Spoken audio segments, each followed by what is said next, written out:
দাঁত ভাঙতো আমি খুশি হতাম। তুই এটা বলতে পারলি না ভাই?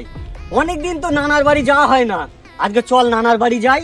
হ্যাঁ ভাই চলো, কাল ফোন করে নি ফোন একটা। করো। হ্যাঁ ভাই নানার কাছে ফোন করো। হ্যালো, হ্যাঁ নানা। হ্যাঁ নানা, আমি আর আমার ভাই যাবো নানা তোরা তাহলে আইবি তোমাদের বাড়ি। হ্যাঁ আচ্ছা আচ্ছা, তাহলে আই। চ ভাই চ চ। চলো ওরা আসছে তাহলে আমাকে বাস ফেলতে আসছে, আমি আর কি করবো, আর পারবো না। কি করব, ওরা যেগুলো আসছে আমাকে সব সর্বনাশ করে বাস ফেলে চলে যাবে। আমি আর পাচ্ছি না, আমি আর পাচ্ছি না।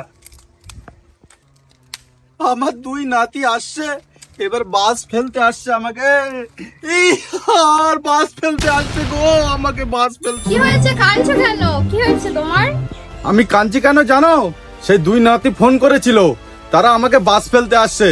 এখন যা জিনিসপত্রের দাম বাজারে, আমি কি করে কি করবো, সংসারে খুবই হালাত খারাপ। আমি এই জন্য চিন্তায় পেরেশান হয়ে যায় থাকবে, কেই বা জানে কি আমার হালাত হবে, সেটাই আমি বুঝে উঠতে পারছি না। নাতিরা আসছে খুব তো ভালো কথা, তুমি যেন কিছু বলবে না। তুমি যা কিপ্টে না, তোমার বাড়ি থাকতে দেওয়া হবে না। নানা, নানা ভালো আছি। এই তো ভালো আছি। তোরা যে দুজনে আসছি, কি বাজ আমারে ফেলবে, আমি কি করব ভেবেই পাচ্ছি না।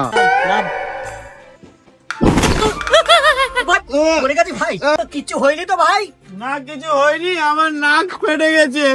যদি না ফেটে, যদি দাঁত ভাঙতো আমি খুশি হতাম।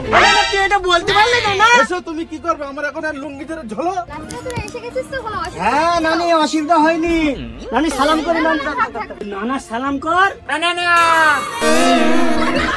আপু তুই লুঙ্গি খুলে দিলি আমাকে।